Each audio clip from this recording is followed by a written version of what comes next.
নমস্কার সকলকে। সরল সুদ এবং চক্রবৃদ্ধি সুদ অর্থাৎ simple interest and compound interest কি, তাদের পার্থক্য বা ডিফারেন্স কোথায় এবং তাদের সবকটা সূত্র নিয়ে আজকের এই ক্লাসে আমরা আলোচনা করব। তাহলে চলো আর কথা না বাড়িয়ে সরাসরি বোর্ডেই দেখা যাক।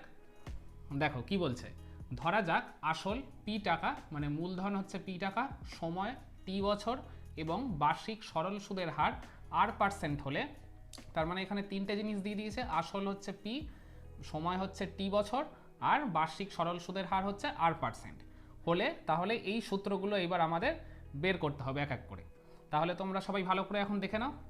তাহলে প্রথমেই হচ্ছে সরল সুদের সূত্র, এটাই হচ্ছে এখানকার মেন সূত্র। সরল সুদের সূত্র হচ্ছে এই যে একটা বাই টানবে, তারপর হচ্ছে P into R into T by 100 বা 100। ওকে, আর এটাকে যদি একসাথে গুণ করে দাও তাহলে হয়ে যাবে তোমাদের কি বলো তো, পি আর টি বাই 100, আর এর এককটা অবশ্যই টাকা হবে। ক্লিয়ার? তাহলে সরল সুদ আমরা কি করে বের করব, যখন আসল বা মূলধন, সময় আর সরল সুদের হার যখন দেওয়া থাকবে তখন এই তিনটে রাশিকে আগে আমরা গুণ করে দেবো, তারপর ওই গুণফলটাকে 100 দিয়ে ভাগ বা ডিভাইড করে দিলেই আমাদের সরল সুদ বা সিম্পল ইন্টারেস্ট অনায়াসেই বেরিয়ে আসবে। তাহলে সরল সুদের ফর্মুলা হচ্ছে পি আর টি বাই 100। ওকে, আচ্ছা, সরল সুদ কি করে কাউন্ট হয় জানো? এখানে দেখো আসল হচ্ছে পি টাকা আর সময় টি বছর আর সরল সুদের হার হচ্ছে R%। আমি তোমাদের বোঝানোর সুবিধার জন্য এখানে এই তিনটের ভ্যালু একটা একটা করে ধরছি। ধরো আসল হচ্ছে, আমি এই সাইডটা দেখাচ্ছি, 100 টাকা, এটা হচ্ছে আসল। তারপর সময় হচ্ছে ধরে নাও 5 বছর। আমি জাস্ট এটা আর কি বোঝানোর সুবিধার জন্য তোমাদের আর কি একটা যে কোনো ভ্যালু ধরছি। আর সরল সুদের হার ধরো 10%। ওকে, মানে তাহলে 100 টাকা 5 বছরে 10% হারে সরল সুদ কত হবে?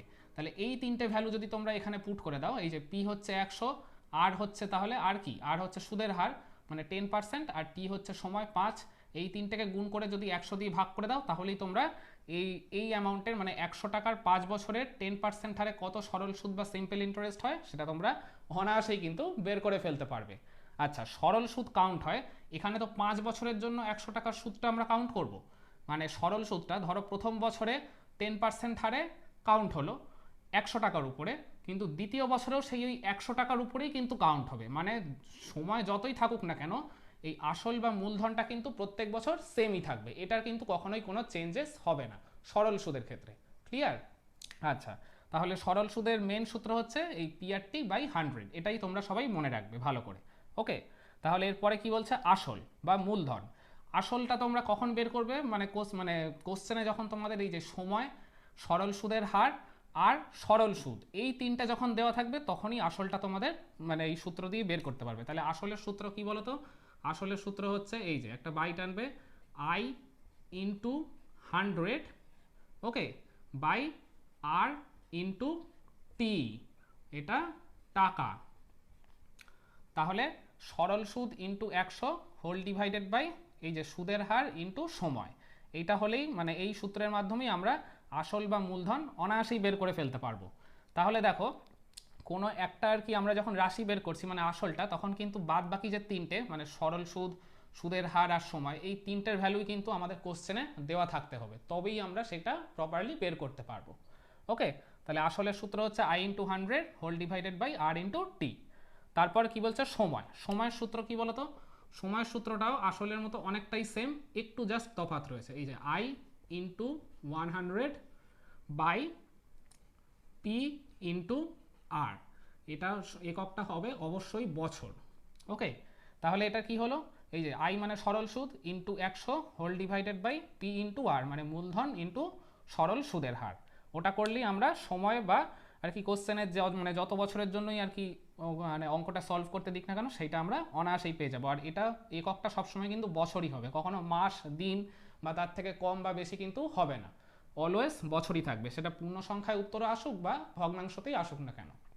ওকে, তাহলে দেখো এইটার সাথে এইটার একটাই তফাৎ, উপরেরটা লবেরটা দেখো সেম রয়েছে আই ইন্টু 100, শুধু হরটাতেই তফাৎ, মানে যেহেতু টি বার করতে দিয়েছে তাই টি ছাড়া বাদ বাকি যে তিনটে সেটাই কিন্তু রয়েছে। এখানেও পি এর বেলায় পি ছাড়া যে কত বাদ বাকি যে টার্মগুলো সেগুলো সবকটাই কিন্তু এখানে রয়েছে, আর লবটা দুক্ষেত্রেই আই ইন্টু 100। এইটা এরমভাবে তোমরা মনে রাখতে পারো সূত্রগুলো। তারপরে কি বলছে সরল সুদের হার মানে হচ্ছে R%। এইটা আমরা কি করে বের করব? এইটারও সূত্রটা ভেরি ইজি, এরও লবে হচ্ছে I/100 আগেরগুলোর মতোই। ওকে, এটা যেহেতু আর বার করতে দিয়েছে তার মানে আর ছাড়া বাকি যে দুটো টার্ম পড়ে রয়েছে মানে P/T, আর এর এককটা সবসময় পার্সেন্টেজেই দেবে। এই যে আমরা পার্সেন্টেজ দিয়েছি। ওকে, তার মানে সরল সুদ ইন্টু 100 হোল ডিভাইডেড বাই মূলধন ইন্টু সময়। এইরকমভাবেই আমরা আর এর মানটা বা মানে সরল সুদের হারটা অনায়াসেই পেয়ে যাব। তাহলে দেখো এই আসল, সময় আর সরল সুদের হার, এই তিনটে সূত্র মনে রাখার তোমরা একটা ইজি ট্রিক খুঁজে নিতে পারো। এদের তিনজনেরই লবে I/100 থাকছে, আর হোল ডিভাইডেড বাই এই যে পার্টিকুলার আর কি যে আমরা সূত্রগুলো বার করছি মানে পি যখন বার করছি তখন পি ছাড়া বাকি দুটো নিচে থাকবে। আইটা তো সবার ক্ষেত্রে ওপরেই থাকছে, তার মানে আমাদের তো পি আর টি এই তিনটে নিয়ে হিসাব নিকাশ, সেই কারণে যেটা বের করছি সেইটা ছাড়া বাদ বাকি যেগুলো সেগুলো কিন্তু প্রত্যেকটা দেখো লব মানে হরে রয়েছে। টি যখন বের করছি তখন পি মানে টি ছাড়া বাকি যেগুলো পি আর আর সেটা নিচে থাকছে। আবার আর যখন মানে সুদের হার যখন বের করছি তখন আর ছাড়া বাকি যেগুলো মানে পি আর টি এটাই কিন্তু হরে থাকছে। আর লবটা তো বললাম সবার ক্ষেত্রে I/100, এইভাবেই তোমরা মনে রাখবে। আচ্ছা, লাস্টে কি বলছে সবৃদ্ধিমূল বা সুদ আসল। এইটা কি বলতো? এইটার সূত্রটা হচ্ছে সব সুদ আসল মানে সুদ প্লাস আসল। তাহলে আসল তো আমরা ধরেছি পি মূলধন, প্লাস সুদ কত? সরল সুদ হচ্ছে আই, এটা হচ্ছে এককটা অবশ্যই টাকা হবে। আই মানে তো আমরা প্রথমেই করলাম এই যে P R T whole divided by 100। Okay, তাহলে যখন আমাদের সুদ আসল বা সবৃদ্ধিমূল এই টার্মটাও কিন্তু তোমাদের মনে রাখতে হবে, এইটাও খুবই ইম্পর্টেন্ট। অনেক সময় কোশ্চেনে সবৃদ্ধিমূল হিসেবেও আর কি দিয়ে দেয়, তখন ঘাবড়ে যাবে না, সবৃদ্ধিমূল মানে সুদ আসল। তাহলে সুদ আসলটা আমরা কি করে পাবো? পি মানে প্রিন্সিপাল মূলধন প্লাস আই। আইটা যদি কোশ্চেনে আগে দেওয়া থাকে ভালো, না হলে তোমরা ওই ডেটাগুলোর মাধ্যমে আগে বের করে নেবে, তারপর এই মূলধনের সাথে যোগ করে দিলেই সবৃদ্ধিমূল বা সুদ আসলটা তোমরা অনায়াসেই পেয়ে যাবে। তাহলে আশা করি এই সূত্রগুলো তোমরা সবাই বুঝতে পেরে গেছো। এইগুলো কিন্তু বাড়িতে লিখে লিখে মানে রেগুলার প্র্যাকটিস করতে হবে, তবেই কিন্তু তোমরা মনে রাখতে পারবে। আর রেগুলার এই সূত্রগুলোর মাধ্যমে অঙ্কও কিন্তু আমাদের at the same time practice করা লাগবে। তাহলে আশা করি সরল সুদের সূত্রগুলো তোমরা সবাই ভালো মতো বুঝতে পেরে গেছো। তাহলে চলো এইবার আমরা চক্রবৃদ্ধি সুদ অর্থাৎ কম্পাউন্ড ইন্টারেস্টের সূত্রগুলো এই একই প্রসেসে শিখে ফেলি। এবার আমরা চক্রবৃদ্ধি সুদ বা কম্পাউন্ড ইন্টারেস্টের সূত্রগুলো নিয়ে আলোচনা করি। দেখো কি বলছে, ধরা যাক আসল পি টাকা, সময় n বছর এবং বার্ষিক চক্রবৃদ্ধি সুদের হার R% হলে, মানে আসল বা মূলধন পি টাকা, সময় হচ্ছে n বছর আর চক্রবৃদ্ধি সুদের হার R%, এই তিনখানা ডেটা দেওয়া রয়েছে। এইগুলো দিয়ে আমাদের এই সূত্রগুলো এক এক করে বের করতে হবে। তাহলে প্রথমে কি রয়েছে? সমূল চক্রবৃদ্ধি। সমূল চক্রবৃদ্ধি মানে কি বোঝায় বলো তো? আসল প্লাস চক্রবৃদ্ধি সুদ, মানে মূলধন যে পরিমাণটা প্লাস তার এগেনস্টে যে চক্রবৃদ্ধি সুদটা আসছে ওই দুটোর মিলিত পরিমাণটাকেই বলা হয় মানে সমূল চক্রবৃদ্ধি। যেটা সরল সুদের বেলায় কি হতো বলতো? মানে সোজা কথায় বলতে গেলে সুদ আসল। সরল সুদের বেলায় সুদ আসলটাকে কি বলা হতো? সবৃদ্ধিমূল। ঠিক এইখানে চক্রবৃদ্ধি সুদের বেলায় এই সুদ আসলের পরিমাণটাকেই বলা হয় সমূল চক্রবৃদ্ধি। তো এই সমূল চক্রবৃদ্ধির সূত্রটা কি বলতো? এইটা হচ্ছে এই যে P into 1 plus R by 100 whole to the power n টাকা, মানে আসল ইন্টু 1 প্লাস আর মানে হচ্ছে চক্রবৃদ্ধি সুদের হার R/100, তারপর এটা whole to the power n মানে সময়। তো এইভাবেই আমরা সমূল চক্রবৃদ্ধি বা আসল প্লাস চক্রবৃদ্ধি সুদের পরিমাণটা অনায়াসেই বের করে ফেলতে পারি। তারপরে কি বলছে দেখো, চক্রবৃদ্ধি সুদ। চক্রবৃদ্ধি সূত্রটা বের করা খুবই ইজি। এই যে সমূল চক্রবৃদ্ধি যে সূত্রটা আর কি লিখলাম, এইটাকেই ফার্স্টে আগে লিখবে, P into 1 plus R by 100 whole to the power n। এটা তো হলো মানে সমূল চক্রবৃদ্ধি মানে সুদ আসল। তো সুদ আসল থেকে আমরা যদি আসল মানে পিটাকে যদি আমরা মাইনাস করে দিই তাহলেই তো আমরা চক্রবৃদ্ধি সুদটা অনায়াসেই বের করে ফেলতে পারবো নাকি? তো সেটাই করলাম, এই আর কি সুদ আসল থেকে আসলটা মাইনাস করে দিলাম, তাহলেই আমরা চক্রবৃদ্ধি সুদ বা কম্পাউন্ড ইন্টারেস্ট বের করে ফেলতে পারবো। আচ্ছা, সরল সুদ আর চক্রবৃদ্ধি সুদের মধ্যে বেসিক ডিফারেন্সটা কোথায় জানো? ভালো করে দেখো তাহলে। এখানে আসল, সময় আর সুদের হার তোমাদের বোঝানোর সুবিধার জন্য আমি এই তিনটে অ্যামাউন্ট একটা ধরে নিচ্ছি, যে কোনো একটা অ্যামাউন্ট। ধরো আসল হচ্ছে 100 টাকা, এখানটা দেখাচ্ছি। সময় হচ্ছে ধরো 10 বছর, আর সুদের হার হচ্ছে ধরো গিয়ে 7%। ওকে, তাহলে এই তিনটের এগেনস্টে আর কি আমরা চক্রবৃদ্ধি সুদ বলো বা সমূল চক্রবৃদ্ধি যাই বলো না কেন বের করব। ধরো চক্রবৃদ্ধি সুদই না হয় বের করব। তাহলে আমাদের এইটা কি করে ক্যালকুলেট হবে বলো তো? মূলধন তো 100 টাকা, এখানে আমরা টাকাটা রেখেছি জমা 10 বছরের জন্য 7% হারে। মানে প্রথম বছর তো টাকাটা খাটলো, প্রথম বছর থেকে যখন দ্বিতীয় বছরে পা দেবে তখন এই মূলধনের পরিমাণটা আর 100 টাকা থাকবে না। ধরো প্রথম বছরের এগেনস্টে 5 টাকা সুদ জমা হলো, ওকে, তাহলে ওই 5 টাকা যে চক্রবৃদ্ধি সুদটা জমা হলো ওইটা আসলের সাথে যোগ হয়ে যাবে। তাহলে 100 আর 5 টাকা সুদ জমা হয়েছে, মিলে কত হবে? 105 টাকা। ওই 105 টাকাটাই দ্বিতীয় বছরের আসল হিসেবে কাউন্ট হবে, ওকে। তারপর ধরো দ্বিতীয় বছরেও আবার সুদ হিসাবে জমা হলো 6 টাকা। 105 টাকা ছিল দ্বিতীয় বছরের আসল, দ্বিতীয় বছরের শেষে জমা হলো সুদ 6 টাকা। তাহলে 105 আর 6 যোগ করলে কত হবে? 111। ওই 111টাই হবে আবার তৃতীয় বছরের আসল।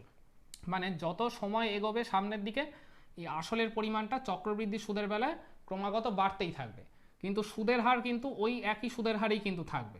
সেই কারণেই চক্রবৃদ্ধি সুদটা সরল সুদের থেকে অনেকটাই বেশি হয়। আর সরল সুদের বেলায় কি, তুমি যত বছরের জন্যই টাকা রাখো না কেন আসলের পরিমাণটা প্রত্যেক বছর ওই সেমই থাকবে। 10 বছর হোক, 20 বছর হোক, যত বছরই হোক আসলটা সেমই থাকবে। কিন্তু এই চক্রবৃদ্ধি সুদের বেলায় যত সময় এগোবে, আমি এক্ষুনি তোমাদের যেরকমভাবে বোঝালাম, মানে দ্বিতীয় বছর থেকেই আসলের পরিমাণটা একটু একটু করে বাড়তে থাকবে। সেই কারণেই চক্রবৃদ্ধি সুদ স্বাভাবিকভাবেই সরল সুদের থেকে অনেকটাই বেশি হয়, ওকে। তাহলে এটাই হচ্ছে চক্রবৃদ্ধি সুদ আর সরল সুদের মেন ডিফারেন্স। তারপরে দেখো কি বলছে, ষান্মাসিক সমূল চক্রবৃদ্ধি। এখানে ব্র্যাকেটে লেখা আছে সুদের পর্ব 6 মাস অন্তর হলে।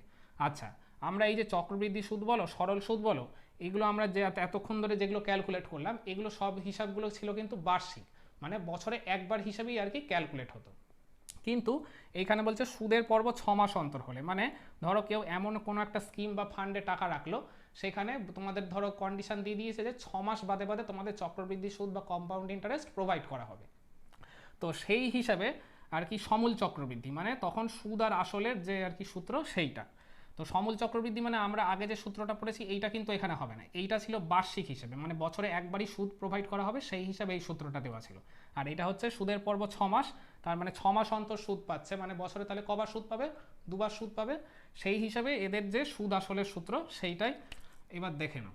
এখানে হচ্ছে সমূল চক্রবৃদ্ধি ষান্মাসিকের সূত্রটা হচ্ছে P × 1 + R/2 divided 100 whole to the power হচ্ছে 2n।